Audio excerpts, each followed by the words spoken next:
জীবনে তিনটে কাজ অবশ্যই করে থাকে, কিছু দান করে, কিছু গ্রহণ করে, আর কিছু ত্যাগ করে দেয়। এটাও ভাবতে থাকে যে এটা করলে কিভাবে করবে।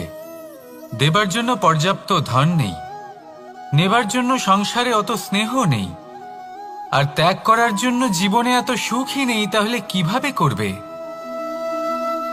আসলে আমরা বস্তুগত চাহিদা অর্জনে এত ব্যস্ত হয়ে পড়ি যে আমরা বুঝতেই পারি না যে কি নেবার আছে, কি দেবার আছে, আর কি ত্যাগ করার আছে। তাহলে আজ আমি আপনাকে বলেই দিই, মনে রাখবেন এই তিনটে গুরুত্বপূর্ণ গুণ, তিনটে গুরুত্বপূর্ণ কথা। দেবার জন্য আছে দান, নেবার মতো আছে জ্ঞান, আর ত্যাগ করার মতো আছে অহংকার। যখন আপনি দান করতে শিখে যাবেন, জ্ঞান অর্জন করার শক্তি আপনা থেকেই আপনার মধ্যে চলে আসবে। আর যখন এই জ্ঞান আপনার মধ্যে প্রবেশ করবে, অহংকার আপনা থেকেই আপনার থেকে দূরে চলে যাবে। যে ব্যক্তি এই তিনের মধ্যে ভারসাম্য বজায় রাখতে পারে, তার বর্তমান, ভূত, ভবিষ্যৎ, লোক, পরলোক সবকিছু শুধরে যায়। যেই দিন আপনি দান করতে শিখে যাবেন, জ্ঞান আহরণ করতে শিখে যাবেন, অভিমান ত্যাগ করতে শিখে যাবেন, আপনার সর্বশক্তিশালী, সর্বশক্তিমান পরমেশ্বরেরও প্রয়োজন পড়বে না। কারণ তখন ঈশ্বর আপনার মধ্যেই বাস করবেন। তাহলে আসুন আর আমার সাথে ভালোবেসে বলুন, রাধা রাধা। নিয়তি। রাধা আমাকে বলে, কৃষ্ণ, যদি তুমি জানো যে নিয়তিতে কি আছে, তাহলে তাকে বদলে দাও না কেন? মহাদেব আমাকে বলেন যে শ্রীকৃষ্ণ, যদি আপনি এটা জানেন যে সাম্বের নিয়তি এটাই, তাহলে আপনি তাকে বদলানোর চেষ্টা কেন করেন? কেন? কারণ আমি একজন পিতা, আর পিতার কর্তব্য এটাই, তিনি যেন সম্ভাব্য সব চেষ্টা করেন নিজের সন্তানের মঙ্গলের জন্য। নিয়তি আমি জানি, কিন্তু এটাও আমি জানি যে কর্মের থেকে বড় আর কোনো নিয়তি হতে পারে না। অভিজ্ঞতাও রয়েছে যে কর্মের হাতে নিয়তির এই চক্র বদলে যেতে পারে। তাই জীবনে যদি আপনার কখনো এমন মনে হয় যে এটা তো অসম্ভব, তখনও চেষ্টা করা কখনোই ছাড়বেন না। কে বলতে পারে আপনারই কর্মের কোনো এক বীজ হয়তো নিয়তির চাকায় আটকে গেল, আর নিয়তিকে নিজের পথ পাল্টাতে হলো, ঠিক কি না? সেই জন্য নিয়তিকে ভাগ্য মেনে নিয়ে চুপ করে বসে থাকবেন না। নিজের নিয়তি স্বয়ং নিজের কর্মের দ্বারা নির্ধারিত করুন, কারণ আপনার এই কর্মের ওপরেই আপনার অধিকার রয়েছে। আর এই অধিকারকে নিয়তি অনেক সময় সম্মানও করে। তাহলে আসুন আর আমার সাথে ভালোবেসে বলুন, রাধা রাধা। জীবনে অনেক সময় সমস্যা আমাদের চারদিক থেকে ঘিরে ফেলে। এই সমস্যা নানান ধরনের হতে পারে। আর্থিক সমস্যা হতে পারে, পারিবারিক সমস্যা হতে পারে, কোনো সম্পর্ক নিয়ে সমস্যা হতে পারে, কখনো কোনো দৈনিক সমস্যা হতে পারে, কখনো কোনো দ্বন্দ্ব হতে পারে, অনেক সমস্যা হতে পারে। কিন্তু যখনই কোনো সমস্যা আসে, আমাদের মনে তার জন্য একটা উত্তর অবশ্যই থেকে থাকে, যা আমাদের অন্তরে রয়েছে। একে আমরা বলি আত্মা। আত্মা হলো পরমাত্মারই রূপ, আর পরমাত্মা তা কখনোই কিছু অনুচিত চাইবে না। তাই তো এই আত্মা খুব ভালো করে জানে যে কোনটা উচিত আর কোনটা অনুচিত। যদি আসল বিষয়ের কথা বলি, তাহলে আপনাকে নিজের মনকে বুঝতে হবে, কারণ আত্মা তো পরমাত্মা থেকেই আসে। কিন্তু এই মন মানুষ জন্ম থেকেই প্রাপ্ত করে, যার বিকাশ হয় এই সংসারকে দেখে। যেদিন আপনার এই মন আর আপনার এই আত্মা এই দুই এক হয়ে যাবে, আত্মসাৎ হয়ে যাবে, সেদিন আপনার জীবনে না কোনো সমস্যা থাকবে, না কোনো ঝঞ্ঝাট থাকবে, না কোনো সংকট থাকবে। কারণ আপনার কাছে সেই সমস্ত সমস্যার, সমস্ত বিপদের সমাধান থাকবে, আর তাও আপনারই অন্তরে। তাহলে আসুন আর আমার সাথে ভালোবেসে বলুন, রাধা রাধা। ভক্তি আর শক্তি এই দুইয়ের মধ্যে সম্পর্ক অত্যন্ত সরল। মানুষ ভক্তি করেন যাতে তিনি শক্তি লাভ করতে পারেন, আর শক্তি লাভ করার পরে ভক্তিভাব ভুলে যান আর শক্তির প্রতি আসক্তিতে মত্ত হয়ে যান, আর সেখান থেকেই তার বিনাশ শুরু হয়। কেন?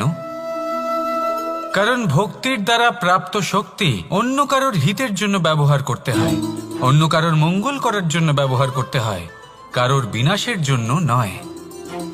এবার যদি আমি আপনাদের একটা উদাহরণ দিয়ে বোঝাই, তাহলে কোদাল দিয়ে আমরা মাটি কোপাতে পারি, একটা গর্ত খুঁড়তে পারি যাতে একটা নতুন বৃক্ষ জন্ম নিতে পারে, একটা বৃক্ষ যা অন্য জীবকে ফল প্রদান করবে, যাত্রীদের ছায়া প্রদান করবে।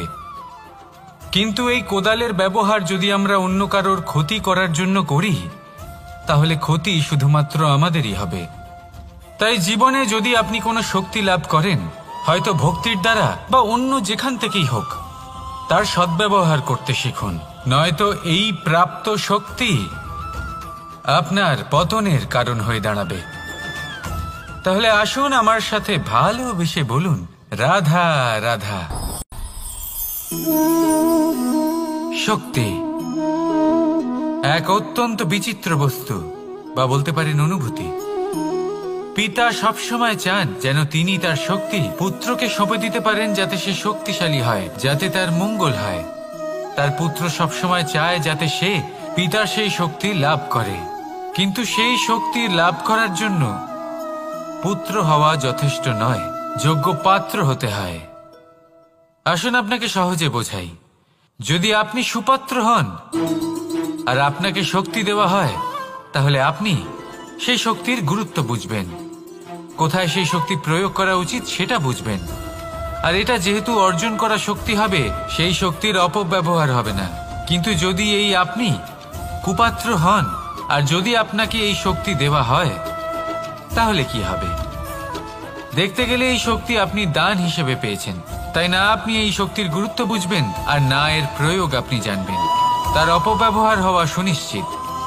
তাই যদি আপনি কোনো শক্তি অর্জন করতে চান, তাহলে আগে তার যোগ্য হয়ে উঠুন, পুত্র নয় পাত্র হয়ে উঠুন।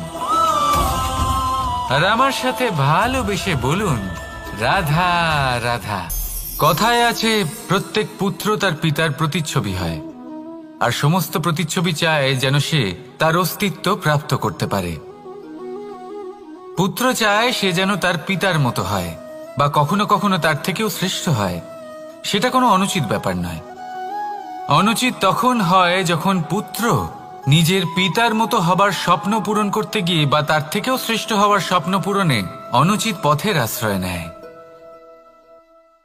কারণ তারপরে সে তার পিতার গুণগুলি আত্মসাৎ করতে চায় না। সে শুধুই এটা চায় যে সংসারের চোখে যেন আমি শ্রেষ্ঠ প্রমাণিত হই। এটা অনুচিত। সংসারে এমন অনেক মানুষ আছেন যারা এই কারণে শ্রেষ্ঠ হবার চেষ্টা করেন যাতে তার পরিবারের তার পিতার সম্মান বৃদ্ধি পায়। এমনও মানুষ থাকেন, আর এটাই হলো পার্থক্য উদ্দেশ্যের।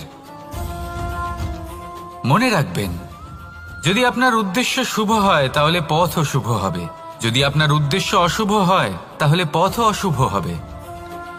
তাহলে নিজের পিতার মতো হবার চেষ্টা অবশ্যই করুন, তার থেকেও শ্রেষ্ঠ হওয়ার চেষ্টা অবশ্যই করুন, কিন্তু মনে রাখবেন আপনার সংকল্প আর আপনার উদ্দেশ্য এই দুই শুভ হওয়া উচিত। তাহলে আসুন আর আমার সাথে ভালোবেসে বলুন, রাধা রাধা। শক্তি শক্তি অর্জন করা এতটা কঠিন নয় যতটা শক্তি লাভ করার পরে সেই শক্তি সামলানো কঠিন হয়। কারণ যেই মানুষ শক্তি লাভ করে তার মনে গর্ববোধ জন্মায়, জন্মায় অহংকার, জন্মায় জেদ। তাই শক্তি প্রাপ্ত করার সাথে বিনম্র থাকাও অত্যন্ত আবশ্যক। আর এটা আমাদের শেখা উচিত বৃক্ষের থেকে। বৃক্ষ যা আমাদের ফল দেয়, বৃক্ষ যা যত ফল দেয় ততটাই ঝুঁকে যায়। আমরা পাথর মারি ওই বৃক্ষের থেকে ফল প্রাপ্ত করার জন্য, সেই পাথরের মার সহ্য করেও বৃক্ষ আমাদের ফল দেয়। কোনো গর্ববোধ নেই, কোনো অহংকার বোধ নেই, আর সেই জন্য এই বৃক্ষের পুজো করা হয়। এটাই হলো মাহাত্ম্য শক্তির সাথে বিনম্রতার। যদি এই শক্তি সৃজন করে থাকে, সাহায্য করে থাকে, সম্বল হয়ে থাকে, তবেই সেই শক্তি উপযুক্ত। আর নয়তো সেই শক্তি একদিন আপনাকে আসক্ত অবশ্যই করবে। তাহলে শক্তি অবশ্যই অর্জন করুন, কিন্তু তার সাথে সেই শক্তি সামলানোর মতো বিবেকও আপনাকে অবশ্যই জাগ্রত করতে হবে। তাহলে আসুন আমার সাথে ভালোবেসে বলুন, রাধা রাধা। অহংকার অত্যন্ত বলশালী হয়। এই অহংকার মানুষকে কখনো নত হতে দেয় না। অদ্ভুত ব্যাপার, এই অহংকার যা মানুষকে কখনো নত হতে দেয় না, সেটাই তার পতনের কারণও হয়ে দাঁড়ায়। যেখানে মানুষ এটা ভাবতে শুরু করে যে শুধুমাত্র সেই যোগ্য, সেখান থেকেই তার পতনের আরম্ভ। ঠিক কিনা? দেখুন, যদি কোনো মানুষ এটা ভাবে যে আমি এই সব কিছু করতে পারি, তাহলে তা হলো বিশ্বাস। কিন্তু যদি সে এটা ভাবতে থাকে যে শুধুমাত্র আমি এই কাজ করতে পারি, তাহলে তা হলো সেই ব্যক্তির অহংকার। আর এটা আপনাকে বিনাশের দিকে অবশ্যই নিয়ে যাবে। মনে রাখবেন, যখন আমি আর শুধুমাত্র এই দুই এক হয়ে যায়, সেখান থেকে আপনার পতনের সূত্রপাত হবেই। তাই আপনি কখনোই এই অহংকারের চক্রব্যূহে ফেঁসে যাবেন না। বিশ্বাস রাখুন নিজের ওপর এবং অন্যের ওপরও। আর মনে রাখবেন,